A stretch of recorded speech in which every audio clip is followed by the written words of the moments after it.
Greetings, writing art criticism students. I hope this finds you well, and having come to the end of a productive and blessed week, there are a couple things I want to that have come to mind throughout the week regarding your final papers, regarding art criticism in general, that I thought I would share with you. For those of you that are still thinking about a critic to focus on, or just for your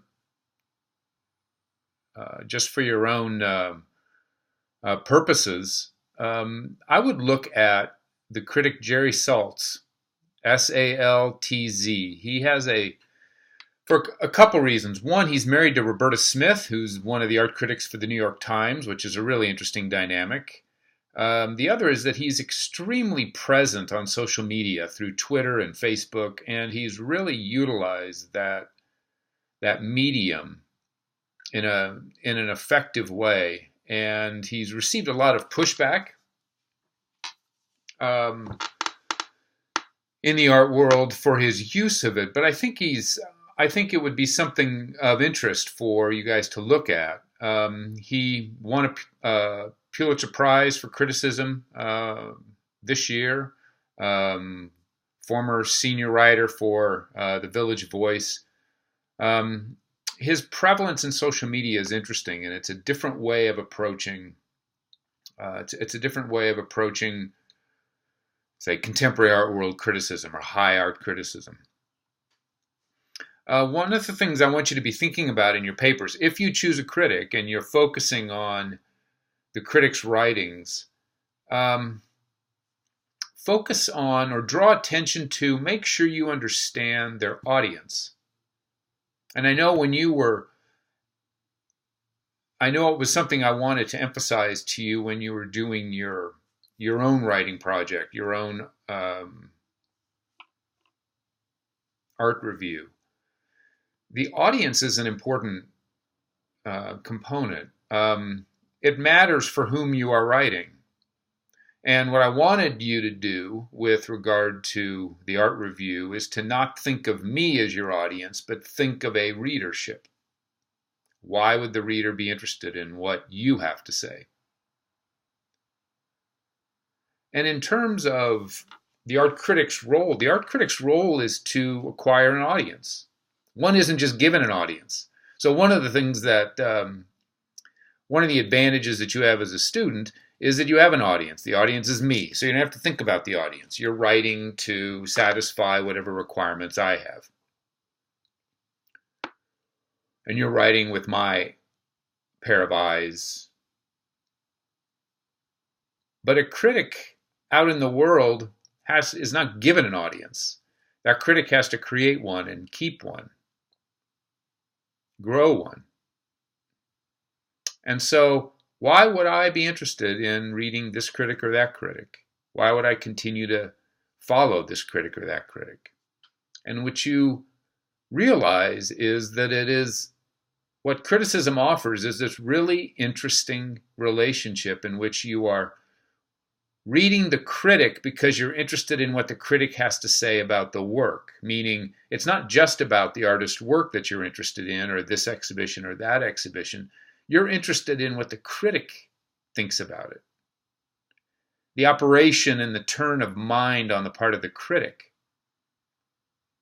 It's not your turn of mind, it's the critic's. And so, more than saying, oh, you need to go see this exhibition, or this is an exhibition that's important, etc., it's what does this particular critic think about it? How does this exhibition or this artist's work move the gears in the critic's head and stir the embers of their heart in a particular way that results in particular prose that is compelling to read? Because in a final analysis, what the art critic is producing is prose. It's a literary genre. It's not necessarily an introduction to the work of art. It's using the work of art as a means for another creation, as Oscar Wilde put it. And it's this dynamic, this interaction, this dialectic that is so interesting about the critic and about art criticism. That, from my experience, some of the most interesting and compelling art criticism I've read have been from critics whose opinions or ultimate conclusions about the artist's work I disagree with. But how they get to that conclusion is so interesting. And it provides opportunity for me to think differently about the work.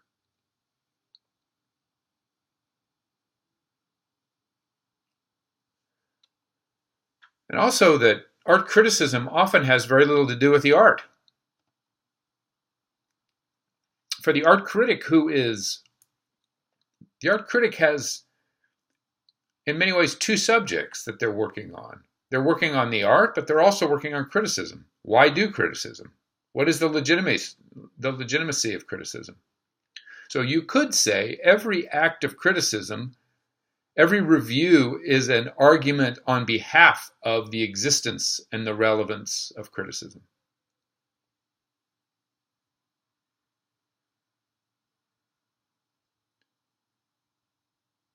And that if you look at, say, a body of the art critic's writings, a good portion may be reviews of exhibitions, but also they may be writings about the status of criticism, the crisis of criticism. That's one of the things we'll be looking at next week. Art criticism seems to be perpetually in crisis. And it's in crisis because it's contested. What is criticism? What is it supposed to do? Who defines it? Well, it gets defined it's constituted in the argument for it.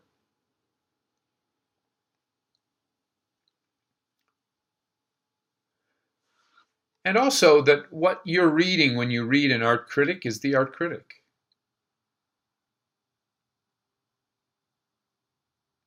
You could even say, and I've in some of the work that I've done on the mid 20th century American critic Clement Greenberg, is that in Greenberg's writing, in the narrative structure, the literary structure of the writing, there is a fictional character who is the gallery or museum visitor, who is looking through the exhibition.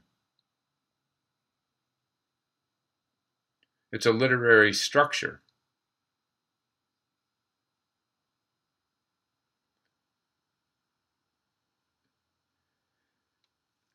And another thing an experience I've had that I want to share with you that is interesting, and I'm still thinking through it, the implications of it.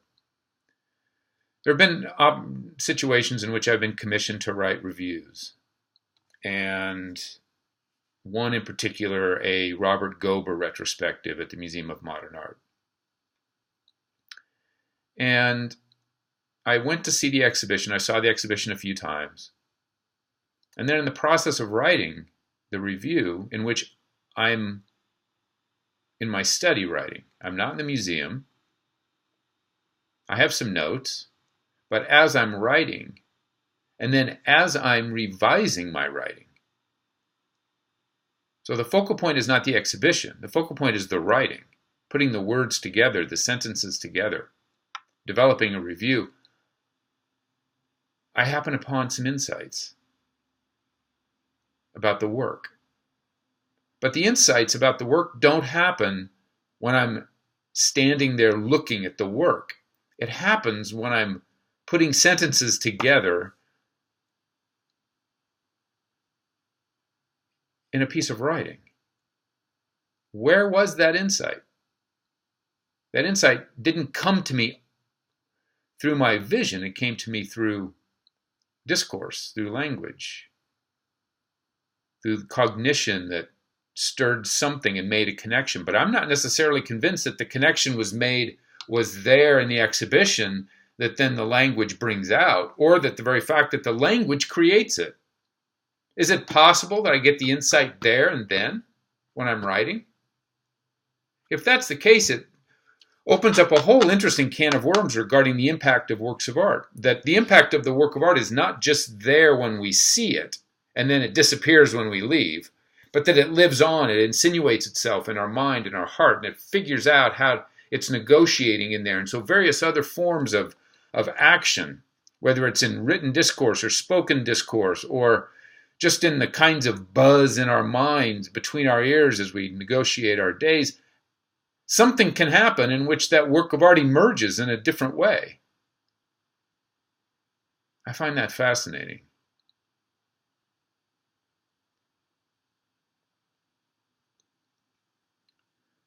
So I hope these thoughts are helpful to you.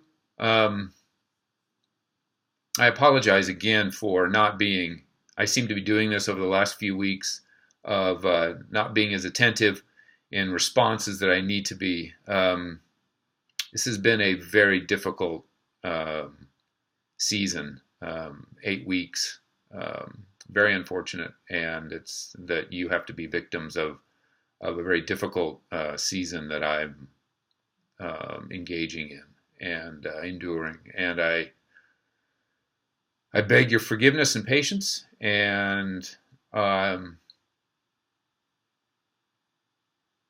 look forward to hearing from you very soon. Have a good Friday. Have a great weekend, and I'll be back in touch again. Bye.